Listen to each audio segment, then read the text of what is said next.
Come and spend a cosy weekend on my narrowboat with me. I had hoped to go out for a cruise this weekend, but as you can see, the weather had other ideas. So the new plan is just to have a lazy, cosy weekend, which probably is for the best because I'm just getting over a really bad chest infection, so a few more days of rest is not going to hurt me. I would like to get my Christmas decorations up, because fairy lights just make everything better. But before I can do that, I need to do a serious tidy up operation. I love being in a small space, and although it doesn't take much time to tidy up, it does require a bit of discipline to keep on top of things. Another challenge is storage, and I'm still figuring out what works or doesn't work for me, and which things on the boat are actually essentials, and which things really need to be evicted.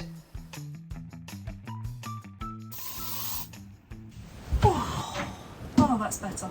I always like to have a big, deep clean before I put my Christmas decorations up. It's just a nice opportunity to get everything kind of reset and ready for the new year. Tell you what though, cleaning is hungry work, and my tummy is telling me that it is coming up for lunchtime, and on a day like this there is nothing better than a nice hot bowl of soup. Usually I am just a Heinz out of a tin kind of girly, but I am gonna try for the first time to do a homemade soup. So the first thing I need to do is peel and chop a butternut squash. I don't know that I've ever actually cooked with butternut squash before, but let's see how it goes. Do I peel it first or do I chop it first? I think I'm gonna like cut it in half. The worktop is so slippery where I've just washed it.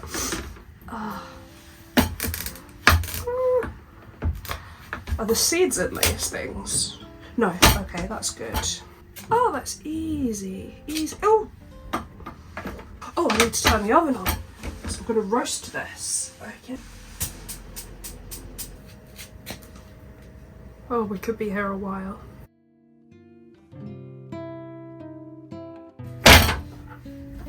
Why is it so slippery? Oh. I do really enjoy cooking, but living on my own, I don't do as much of it as I should do. Like, it seems like such an effort to do an elaborate recipe just for myself, and I don't have a freezer, so I can't like cook in bulk and store things for later, so it tends to just be a lot of stuff you can throw in the oven or throw in a saucepan. I've got some friends coming to the boat in a couple of weeks. I'm going to do them a Christmas dinner, so I was looking for some recipes, and that's when I thought, do you know what, let's try and make some soup. And I got this recipe from a magazine called Easy Food. Oh, it does have seeds. There are seeds down there. Honestly, I have cooked before. Just never cooked a squash before. Yeah, I'll save that for later. Oh yeah, that is the perfect amount. Yeah, okay, that will do. Ow! I walked into the oven. Ooh. Okay, and we'll pop this in the oven for about half an hour. Okay, whilst that is cooking, I want to take a couple of minutes to tell you about Readly. It's an app that I've just downloaded, and it gives you unlimited access to over 7,000 different magazines and newspapers. That's where I got the recipe for the soup from. But there's something on there for everybody. Basically, you download it, create your account, tell them what you're interested in, and then it will give you loads of different recommendations based on that. There really is something for everybody. So you got all the different boat stuff on there: Canal Boat magazine, Narrowboat magazine, Towpath Talk. Pretty much any hobby that you have, they will have a magazine for it. You can bookmark your favourite articles, you can download content for offline reading, which is really handy because most of the time when I'm out on the boat I haven't got any signal at all. It's space saving, which is fantastic for being on a boat, and it's great for the environment as well. It's so easy to navigate the app as well. I think it's worth it alone just for the newspapers, because so often when I'm out on the boat I'm nowhere near a shop. I think my nearest shop that I could buy a newspaper from, like 3 miles away. So you see you've got all of the back issues as well, not just the most recent stuff. Let's have a look at Narrowboat magazine. That is a really nice boat actually on the front cover. So you can just scroll through it like this. You've got all your contents. So what should we have a closer look at? Oh, tool ships, page 78. So you just scroll through and you got your article about your tool ship. That's so cute. Oh, there we go. This is about winter on the water, and you can search as well. So there we go, we search boat. So tell you articles all about boats, not necessarily just from the boating magazines. Oh yeah, and then you can search in the issue. You can zoom in and make it bigger. So yeah, it's so super duper easy to navigate. This is really cool. Puzzles, so you can actually fill in the crosswords. How cool is that? Just press it, the box, and keyboard comes up. I think that is so cool. That is going to keep me occupied for absolutely hours. If it sounds like something that you would be interested in, there is a link in the description that will give you 2 months free access, and if you don't like it you can cancel at any time. Okay, it's time to take the squash out of the oven and make it into a soup. That looks really nice.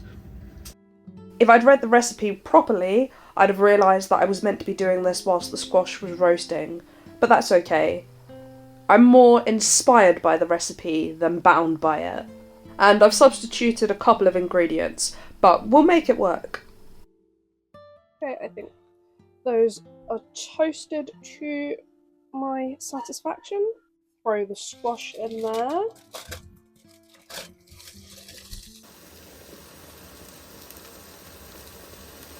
Do any other boaters find that you have to adjust cooking times when you're on board because the gas burns so much hotter than at home and things cook so much faster?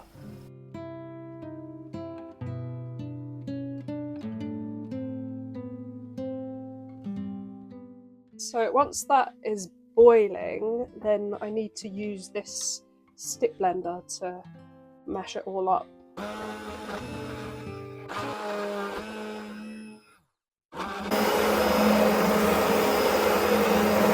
Perfectly blended, the whole process took less than 45 minutes start to finish.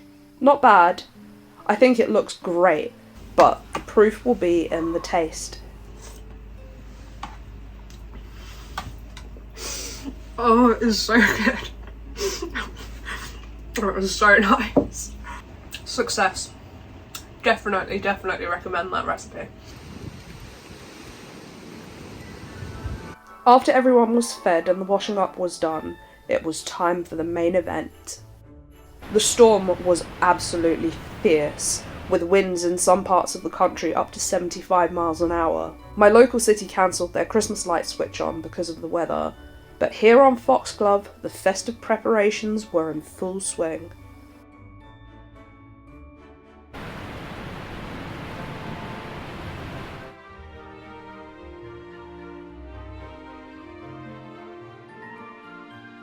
I can't wait to spend my first Christmas on board.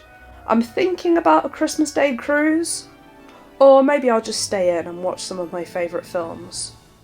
I'd love to know what all of you have planned for Christmas.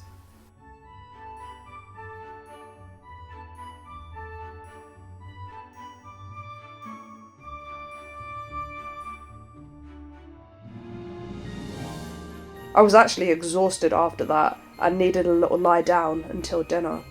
I'm already planning all the other soups to make. I think carrot and parsnip will be next, and I reckon I could do it exactly the same way as I've done this one.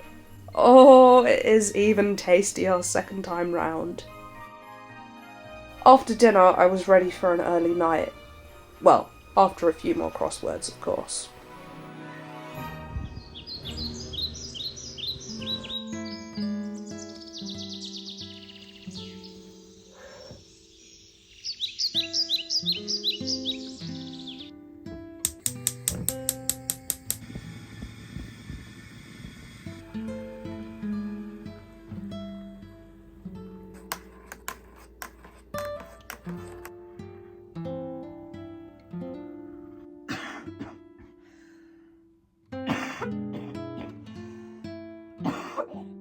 The weather was much improved by the morning, which was just as well because I had a few outside jobs to do. The first one was emptying the toilet, which is one of the more glamorous parts of boat life.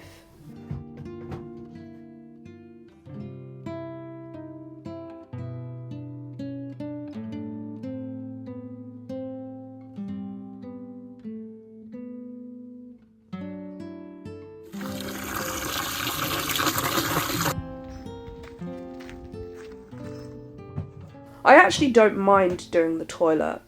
What I absolutely cannot stand doing for some reason is filling the water. I say for some reason, I think it's because the tap is about 100 feet from the boat. It's a real pain. So since I have the hose out, I might as well give the boat a quick wash. Now that everyone has their fires burning, poor Foxglove is covered in ash. The weather was much better, but it was still absolutely freezing, so I was very happy to warm up with the last of the soup and then chill until it was time to get the evening train home. Don't forget, if you want 2 months of Readly for free, there is a link in my description and you can cancel at any time.